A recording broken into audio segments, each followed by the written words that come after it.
prazeres da mesa e Chandon apresentam Caderno de Vinhos, por Ricardo Castilho.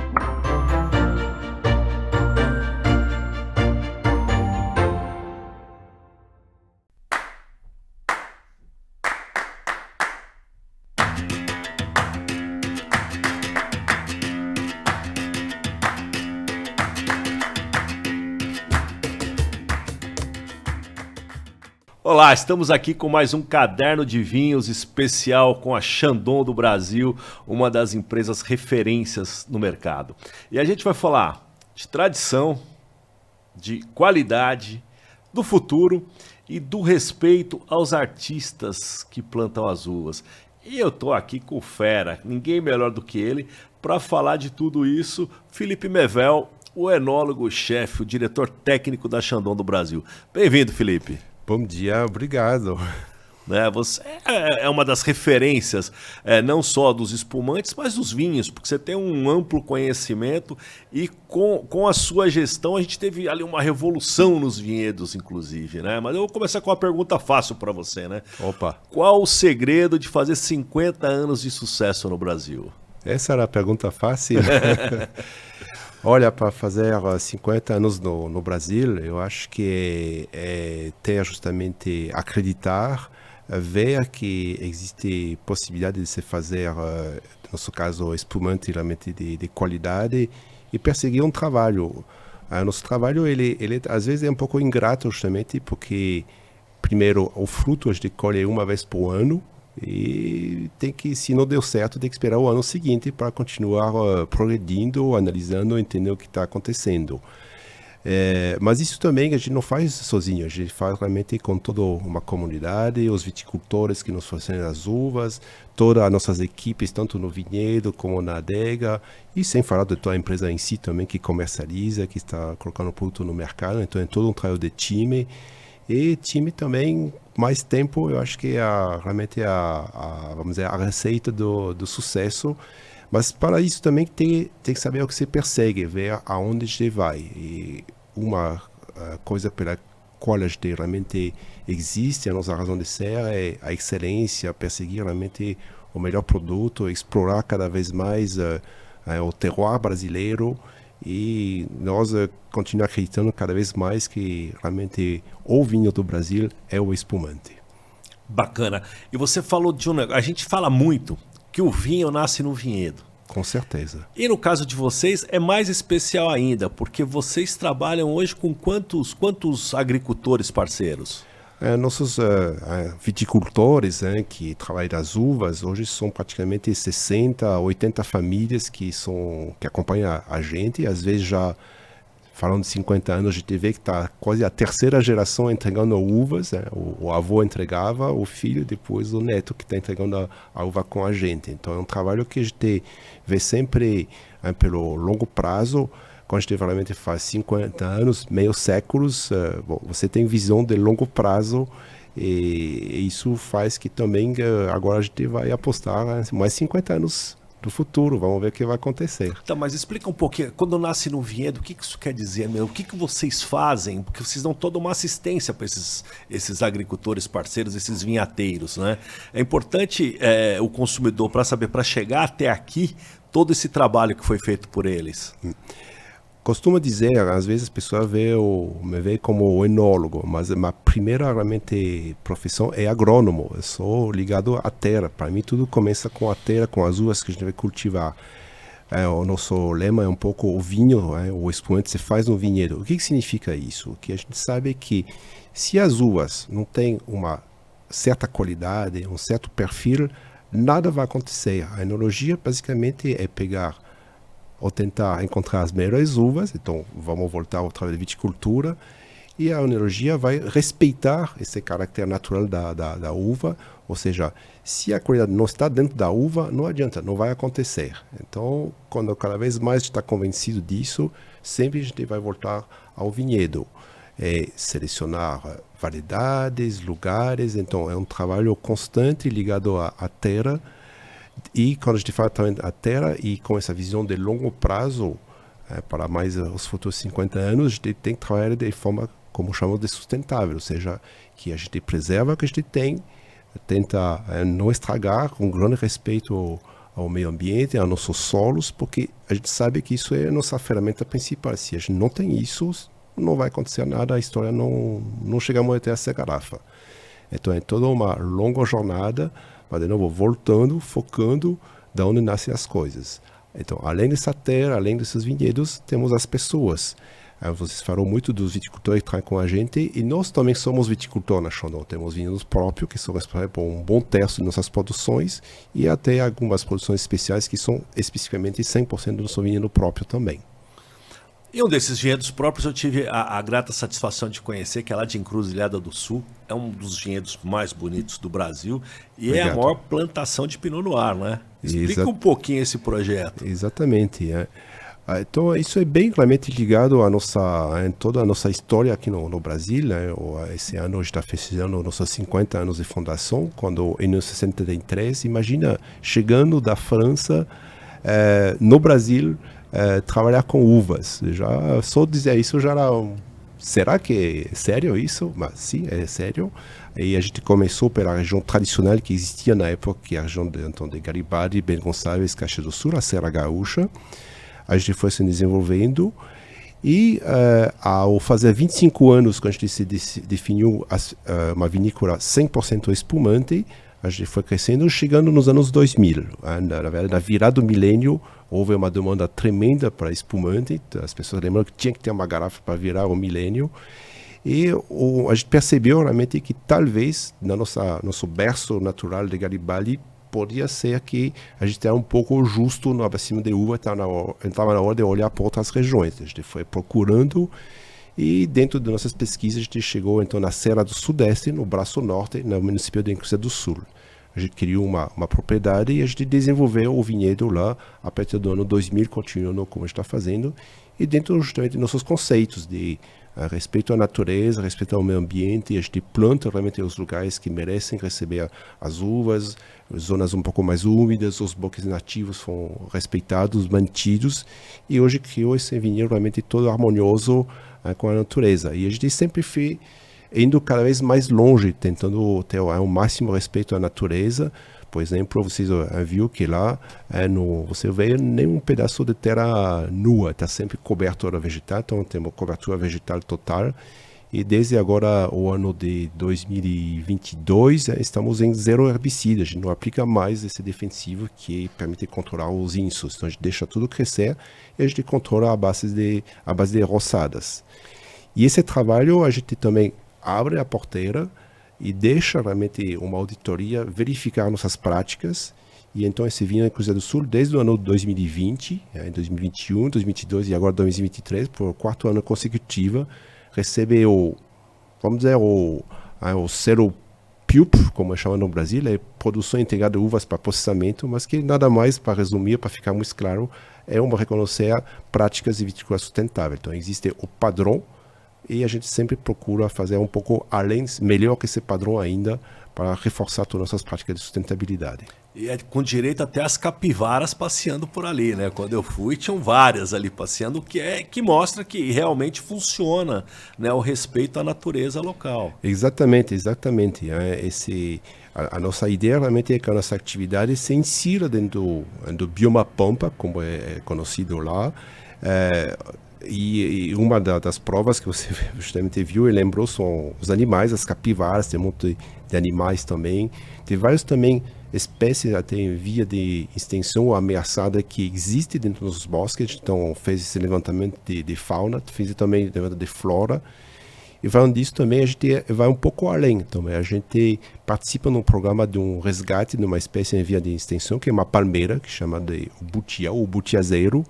E a gente dedicou praticamente hoje 5 hectares, e vai chegar praticamente a 7 hectares, onde a gente resgata essas palmeiras que estão dentro, na verdade, dos reflorestamentos de eucaliptos, previamente ao corte, e a gente transplanta ele em nossas propriedades. E tudo isso a gente faz com o suporte da ciência, da Embrapa, e também da Secretaria de Meio Ambiente do Rio Grande do Sul. Nossa, que bacana, essa eu não sabia. Os butiazeiros têm que ser preservados mesmo. E é o maior vinhedo de Pinot Noir, né? Explica isso, porque o Pinot Noir, como a gente sabe, é uma uva meio complicada, né? Muito delicada para ser plantada, né? E um vinhedo grande desse tem que ter mais cuidados ainda.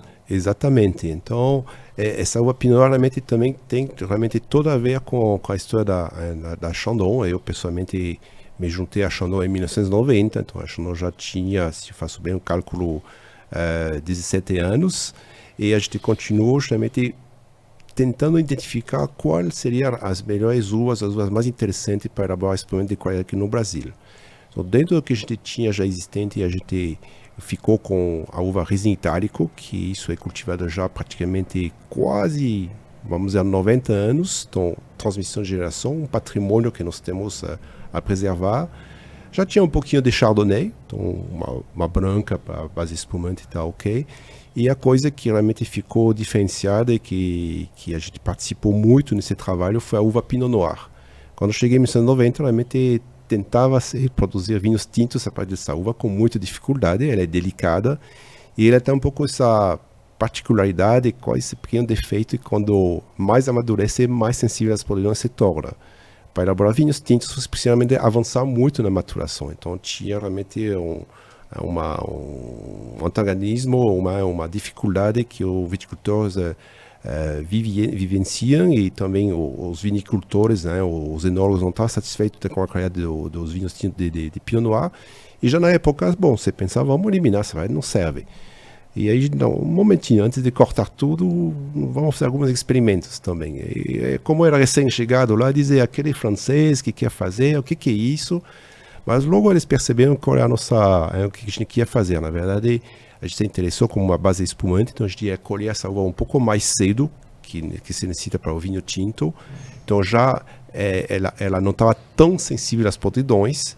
A gente não estava preocupado com a cor, porque a nossa ideia era elaborar um vinho branco dessa uva tinta, porque a polpa e o suco não são brancos, e com esse foco base espumante. Então basta nós ter essas uvas com seus primeiros estágios de maturação, já com uma boa acidez, tem pouca cor, a casca em si não é doce ou tanino agradável, mas como de novo não interessa, isso não estava no foco, mas a gente notava essa boa acidez, esses pequenos toques de frutas, e dizer, bom, vamos experimentar. Os primeiros experimentos foram satisfatórios, e a gente se deu conta lá que o material vegetativo que tinha realmente era bem básico, para não dizer de média qualidade. E a gente completou o trabalho, então, trazendo mudas com clones da França, tentando encontrar justamente os melhores clones adaptados ao Brasil, e a gente foi desenvolvendo. Mas sempre o viticultor se lembrava da dificuldade de cultivar essa uva, e sempre um pé atrás. Então a gente diz, bom, no vinho próprio a gente tem que mostrar o exemplo. E por isso que a gente criou essa terra no ano 2000 em Cruzeiro do Sul, a ideia foi de plantar realmente todo esse Pinot Noir. Temos praticamente 75 hectares de Pinot Noir lá em produção naquele vinhedo. Então, como a gente tinha falado, que o vinho nasce no vinhedo é isso, gente. Primeiro é plantar a uva certa no lugar certo. Mas depois ainda escolher as variedades, os clones que melhor se adaptam àquela região. E é isso que faz muita diferença da Chandon. É interessante a gente contar um pouquinho como que é feito o champanhe, porque o espumante, porque às vezes as pessoas não sabem muito bem, né? Então você colheu a Chardonnay, colheu a Pinot Noir, colheu a Riesling, quando chega na cantina, qual que é o próximo passo? Então, vamos dizer, o primeiro passo, como você colocou, voltamos, trabalhar o vinhedo, colher no ponto certo. Eu acho que o primeiro ato de enologia está no ponto de maturação certa, que é específica de cada variedade. Uma vez que as uvas estão colhidas, é ir rapidamente à extração do suco. Então, a parte colheita, transporte e colocação da uva nas prensas onde extrair o suco tem que ser a mais ágil possível. Temos uma particularidade, e isso vem muito do aprendizado com o Pinot Noir, é de fazer essa prensagem direta das uvas, sem fazer o famoso desengaçamento, esmagamento das uvas, como é feito classicamente, porque praticamente a única forma de se obter um vinho branco de Pinot Noir é fazer com essa prensagem direta, e a gente continua aplicando também as brancas, onde não é necessário, mas onde a gente sabe que o resultado é ainda melhor, porque isso respeita muito o bom nível de acidez e a fineza aromática, que são realmente os elementos básicos que a gente precisa para ter espumante de qualidade. Depois, justamente, os vinhos por variedade são identificados separadamente, e se a gente leva a nossa mesa de degustação, a gente vai fazer o casamento harmonioso das variedades e também até das safras quando for necessário, por exemplo, para o nosso caro-chefe, o Chandon Reserve Brut, ou então apenas de safras específicas, quando falamos do Chandon Excellence Brut, safra 2012, por exemplo. Então, esse trabalho de degustação, é bom lembrar que a gente faz ainda com, chamamos o vinho base, ou seja, ele não é borbulhante, não tem a sua pressão, é apenas um vinho tranquilo, que uma vez então feita a harmonização entre as variedades, e se for o caso as safras, vai sofrer uma segunda fermentação, e dessa vez, dessa segunda fermentação, a gente está interessado em captar o gás carbônico, que vai tornar ele, com as borbulhas, com a sua pressão, com a sua espuma, tornar efervescente. Muito bom, muito bom. Vamos falar um pouquinho para o mais leigo agora. Quando ele abre uma garrafa de espumante, o que ele tem que encontrar ali? Quais são as características? Vamos falar, esse espumante tem muita qualidade. Essa é uma pergunta difícil também, mas vamos lá, vamos tentar ser simples. Eu acho que, bom, primeiro, um cuidado em abrir a garrafa, porque é uma garrafa que está sob pressão, então, às vezes, o leigo se depara que uma rolha pode saltar. Até se ela escapa, até não é tão problemática, não vai estragar a qualidade do produto, é só cuidar que a rolha não machuca ninguém. Mas é bom, por isso também prevenir que seja mais fácil resfriar corretamente o produto. Então a gente coloca, como está aqui até, no balde com água e gelo, ou uma garrafa que também está na geladeira, então o produto vai estar na faixa de, vamos dizer, de 0 a 5 graus, a gente abre e serve na taça. Então a primeira coisa que a gente vai observar é a formação das borbulhas e a presença da espuma. Normalmente, com uma taça adequada, a gente deve ter já um bom resultado.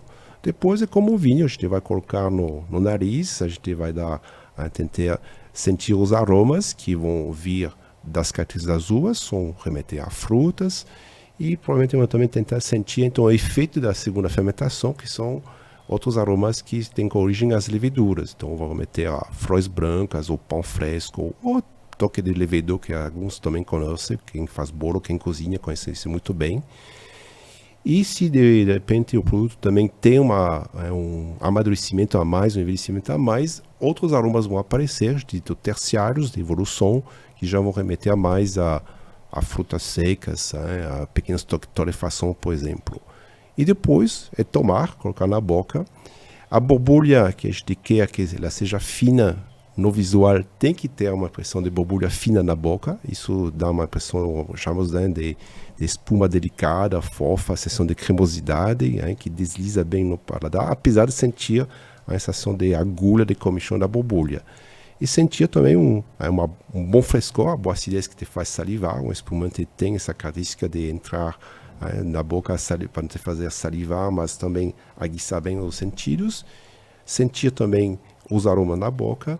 E depois sentir também que, apesar de ter borbulhas, acidez, a gente sente que isso é agradável, desliza bem, e tem uma certa persistência final também agradável. E o mais importante para mim, que dá vontade de tomar um pouquinho mais depois.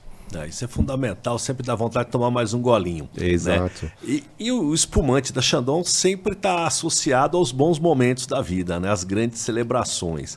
Mas além disso, quando você vai para uma refeição, você vai querer uma harmonização, que pratos que você indicaria para um espumante?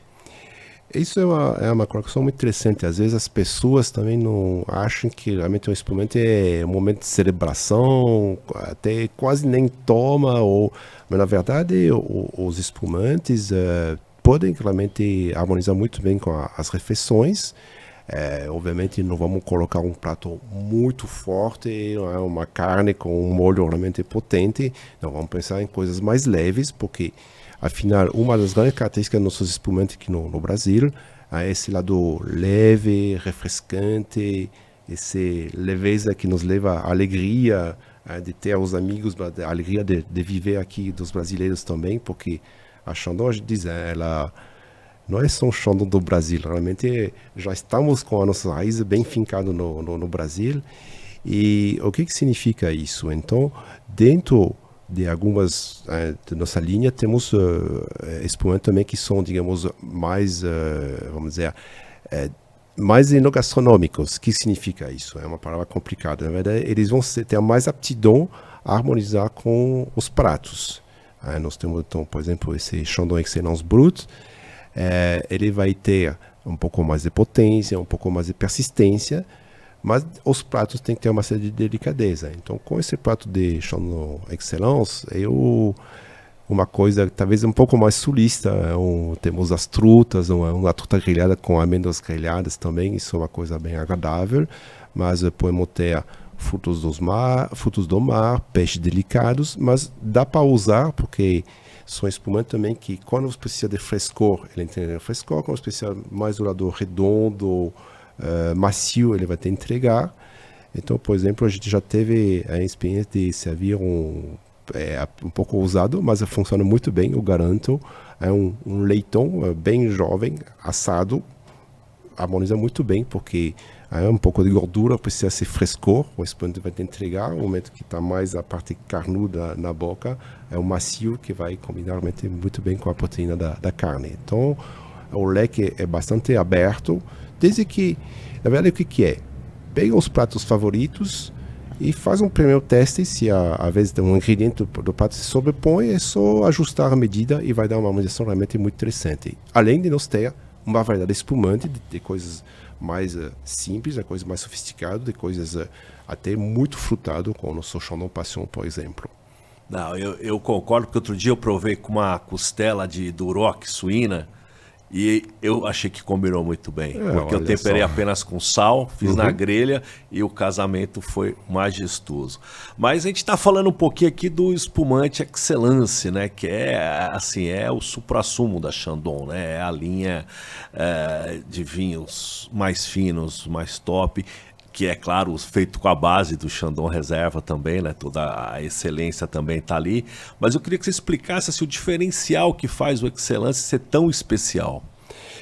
Então, primeiro, o Excellence é bom entender quando ele começou a aparecer na Chandon. Foi justamente quando a Chandon fez 25 anos de fundação. Então, é um produto que agora vai somar mais 25 anos. E onde, justamente naquele momento, o nosso desafio foi: o que nós fizemos nos últimos 25 anos e o que a gente precisa fazer para os próximos 25 anos. Então, isso fez basicamente que a Chandon se especializou definitivamente em espumantes, passou a ser a primeira vinícola a produzir exclusivamente espumante, deixou a parte de vinhos tranquilos. E para comemorar a nossa data de 25 anos de fundação, que é a data de aniversário é 29 de outubro, então desde já faço convite para os 50 agora que estamos tendo esse ano, a gente criou esse Chandon Excellence. E ele já era justamente o fruto desse trabalho que eu comentei para você, que a gente começou a focar mais nas uvas, e a gente refinou o portfólio de uvas, e a gente ficou realmente com Riesling Itálico, Chardonnay e Pinot Noir. No caso do Excellence, como a gente estava partindo para tempos de amadurecimento um pouco mais prolongados, vinhos com base com um pouco mais de estrutura, a gente estava trabalhando basicamente então, com Chardonnay e Pinot Noir, muito mais Pinot Noir. O Excellence sempre vai levar um pouco mais de Pinot Noir junto com o Chardonnay dentro do balanço. E para ter certeza que a gente vai no pináculo, no ápice da excelência, eu não queria ter essa desculpa com a equipe, é a uva do produtor que não deu certo. A uva é 100% nossa. Então, se não funciona, a gente volta no nosso vinhedo. Mas, mais uma vez, eu acredito também que hoje temos parceiros que produzem uvas excelentes, que podem até entrar no Excel, mas como a gente quer realmente focar também no nosso vinhedo, e a gente voltou agora nesse vinhedo de Cruzeiro do Sul, com todo então, esse trabalho de sustentabilidade, essas certificações, o que a gente faz? A gente vai ir de novo no vinhedo e a gente observa as parcelas de Chardonnay, as parcelas de Pinot Noir. E a gente nota com o tempo, conhecendo cada vez mais o melhor, que umas têm destaque. Ou a gente vê no período vegetativo o desenvolvimento, vamos dizer, harmonioso da videira.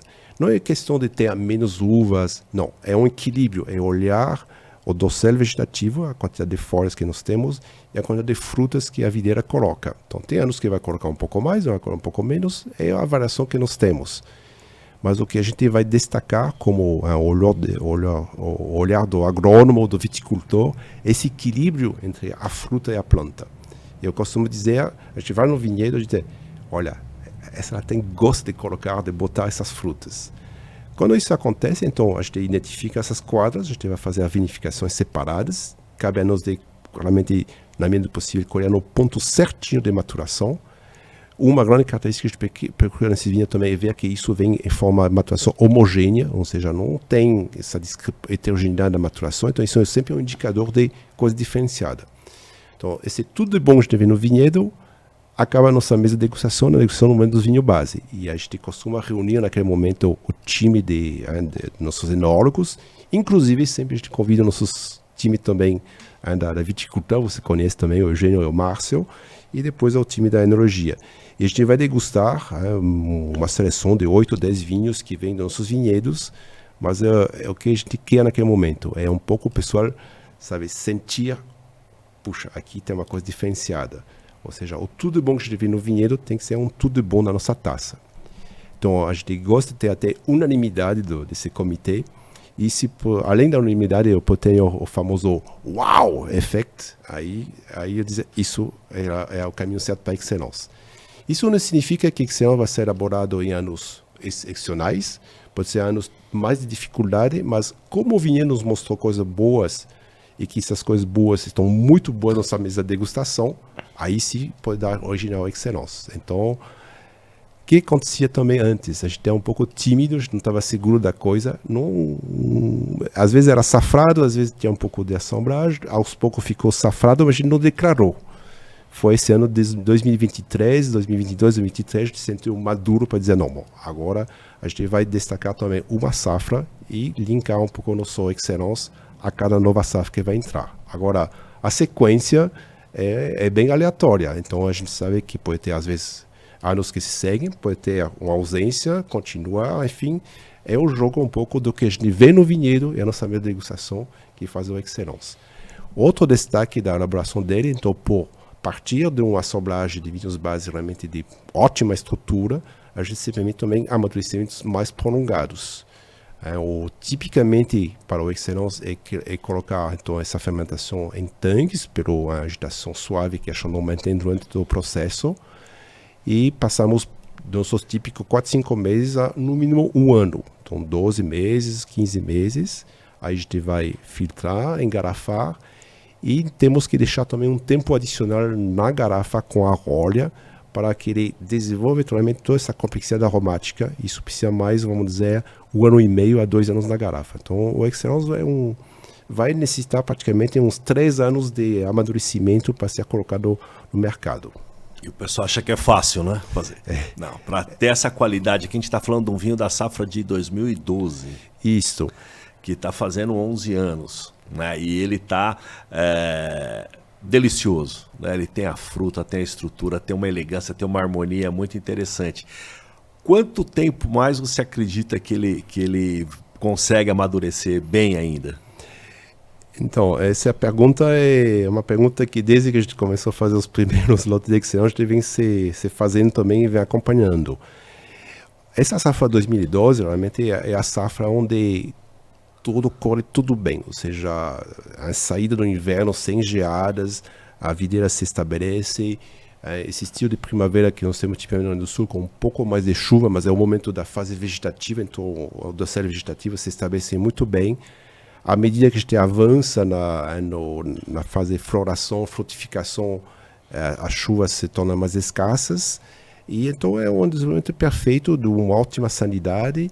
A gente colheu essas uvas já na segunda quinzena de janeiro, mas deu para ir realmente no ponto certo desejado da maturação, porque também não chovia, não estava para programar, fazer realmente tudo como no figurino, sem dificuldade nenhuma, com São Pedro 100% parceiro. Às vezes ele joga contra, mas faz parte do jogo. E a nossa boa surpresa também foi uma discussão muito forte. Os vinhedos tinham realmente uma produção muito boa, até grande de uva. Até alguns colegas diziam, não, tem que cortar um pouco de uva. Eu fui com eles e disse, provem essas uvas, você sente que tem excesso de uva? Não, é o que realmente, de novo, a videira, naquele momento, tem gosto de colocar. É um pouco mais, um pouco mais. Então, dessa safra 2012, realmente tivemos ótima qualidade, mas também ótimas quantidades. Então, continua se elaborando vários assemblagem. Então, os vinhos bases são da safra 2012, mas estamos na verdade nessas últimas garrafas, estão na safra 2012. Então, e isso já entrou nos anos 2014, 2015 em segunda fermentação. Tivemos também a oportunidade de deixar mais tempo nos tanques, praticamente ficou 3, 4 anos em tanque e praticamente também 3, 4 anos a mais em garrafa, para nos levar justamente nesses anos 2022, 2023. Mas essa boa surpresa a gente teve também, a gente ficou, puxa, é muito tempo também, mas é tão bom, como se descreveu, a gente não, o nosso dever é continuar colocando isso na mão dos nossos consumidores, apreciadores, para ver realmente toda essa possibilidade e essa ótima qualidade, deixando o fator tempo trabalhar, o senhor tempo, eu costumo dizer, trabalhando para a maior alegria. A gente ganha com isso muita complexidade, muita personalidade, que é realmente muito interessante descobrir e compartilhar com os consumidores. Garanto para vocês, é obrigatório em qualquer adega, viu? Porque é um dos melhores espumantes da América, tá? Você pode comparar com o que você quiser, que esse aqui vai estar sempre entre os primeiros. Além de muito talentoso, de saber todos os segredos para fazer um grande espumante, o Felipe é muito inquieto. Toda hora ele está atrás de alguma novidade, de alguma inovação. É o caso de 2 produtos que você está aqui agora, que ele lançou também o Excellence Brut Rosé, que também é majestoso, e as garrafas Magnum, que é o sonho de todo grande consumidor. Queria que você falasse um pouquinho desses 2 produtos que são realmente muito especiais. Essa linha Chandon Excellence realmente é a nossa expressão máxima na Chandon. Então a gente explicou já o nosso Chandon Excellence Brut na safra 2012. E, coincidentemente, nós temos agora à disposição garrafa Magnum, que são também uma edição super limitada, são apenas 800 garrafas. E a gente sabe que o envelhecimento, o amadurecimento da garrafa Magnum é um pouquinho diferente da garrafa normal. Ele é um pouco mais lento, ele cria um perfil um pouquinho diferente. Então, ele realmente é um concentrado do trabalho do senhor tempo que vale realmente muito a pena descobrir e praticamente muito super exclusivo devido a essa edição super limitada de 800 Magnum que nós temos. E o Excellence Rosé, ele trabalhou nessa filosofia também de selecionar as nossas melhores uvas, portanto, nossos melhores vinhos bases. Mas o rosé é um trabalho um pouquinho mais delicado, então a gente não fica se limitando numa safra, a gente trabalha com diversas safras para dar também toda essa expressão máxima de complexidade aromática. E eu digo, se você tem a oportunidade também o produto Chandon Excellence Rosé também é bem limitado, é um produto bastante exclusivo também, então se tem a oportunidade também vale a pena e realmente ele também aumenta ainda mais o leque de opções enogastronômicas. Vale lembrar que o Excellence só entra Pinot Noir e Chardonnay. Exatamente, e reforçando e ligado ao nosso trabalho do Pinot Noir, que nós tivemos para explicar muito bem, ele vai levar uma proporção sempre maior do Pinot Noir. Então, o Excellence Excellence Brut, branco, da safra, ele vai ter tipicamente 60%, 70% de Pinot Noir e o complemento de Chardonnay, 30%, 40%. Já no Excellence Rosé, como nós temos a cor que provém de parte de Pinot Noir vinificado em tinto, ele leva uma proporção maior de Pinot Noir. Já estamos praticamente a 70%, 80% de Pinot Noir e um complemento de Chardonnay. Você entende como que é o trabalho do artista, que ele tem que ir provando vários vinhos para chegar nesse blend final. É isso que faz a grande diferença, e principalmente no trabalho do Felipe, que é um francês entusiasta pelo Brasil, ele é um apaixonado pelos vinhos brasileiros, pela terra brasileira, né? Isso é muito importante. Mas eu queria spoiler aí. Você tem que me contar o que está vindo por aí. Quais são as novidades que o consumidor pode esperar da Chandon? As grandes novidades agora, a gente deu até umas cutucadas. Estamos fazendo 50 anos de fundação no Brasil. Então, como vocês nos conhecem, nos aguardem que a gente vai comemorar essa data de 50 anos como merece e nos desafiar para ter mais 50 anos. Conta isso. Tem um desenho já do que são os próximos 50 anos? Vocês já planejam isso? Como funciona? Essa é uma boa pergunta, é uma pergunta difícil também. Todo mundo fala um pouco da mudança climática, isso nos deixa também com grandes interrogações. Está vindo de praticamente uma série de 5 ou 6 anos que a gente considera bastante seco, bastante quente, que não é exatamente o perfil esperado para os espumantes, mas nós aprendemos a lidar com isso. Nós vamos ter essa mudança de perfil, né, de la linha para o ninho, vamos entrar no ninho, voltaremos teoricamente a anos um pouco mais chuvosos, então para mim eu diria anos um pouco mais normais para o Brasil, mas vamos ficar de olho e pode ser que os próximos 50 anos vamos ter que talvez nos reinventar se a mudança climática realmente toma proporções maiores. Hoje ela está aqui, mas é difícil aprender, mas tem que estar preparado para alguma coisa. Mas nós acreditamos muito também que a nossa forma de trabalhar é harmonia com a natureza e a forma de ter um vinho super sustentável. Ele tem uma certa resiliência. A gente viu, por exemplo, nesses anos secos, um vinhedo simplesmente as videiras estão bem implementadas, elas procuram ter raízes profundas para captar a água que ela precisa, então a gente vê não sofrendo da seca, apesar de estar em concorrência total com uma cobertura vegetal que a gente mantém. Então isso eu acho que mostra que a gente tem algumas práticas que nos permitem também de olhar com bom otimismo no futuro. E vamos explorar. A gente acabou lançando também o nosso 100% Pinot Noir, em homenagem ao nosso trabalho, o Chandon Blanc de Noir. Nós temos também um espumante bem diferenciados que é um pequeno spoiler também, chama Névoas Encantadas. Eu não falei nada, procurem, vamos ver que a gente também é bem, digamos, quebrar um pouco as regras, um pouco explorativos. É sempre um pouco de ousadia, sempre cutucando um pouco nas regras, isso que caracteriza a Chandon. A Chandon sempre vê esse mundo, junto com suas comunidades, é um mundo aberto, um mundo de possibilidade, como a gente costuma dizer. Essa coisa que o Felipe falou da mudança climática, ela acontece em ciclos, né? Se a gente voltar uns 80 anos, a Borgonha produzia muito mais a uva Gamay do que a Pinot Noir, né? E teve essa mudança, depois a Gamay ficou em segundo plano e a Pinot Noir hoje reina lá. Tem algum teste que vocês estão fazendo com outras variedades de uva? A gente está observando, teste temos também sendo feito, a gente também está trabalhando e tentando dar uma atenção, não somente aqui no Brasil, como a Chandon é uma comunidade de 6 vinícolas, a gente pode observar também pelo mundo, também temos nossas raízes na França, a gente está de olho nas variedades resistentes, porque também os nossos consumidores, a sociedade vai pedir cada vez menos de uso de produtos químicos, apesar que a gente reduziu drasticamente quanto a essas práticas sustentáveis, mas as variedades resistentes são uma opção, e talvez variedades mais resistentes a esses climas um pouco mais secos, que vão, apesar de tudo isso, nos manter, por exemplo, bons níveis de acidez, que às vezes é o nosso grande desafio hoje, manter um bom nível de acidez para ter o frescor dos nossos espumantes.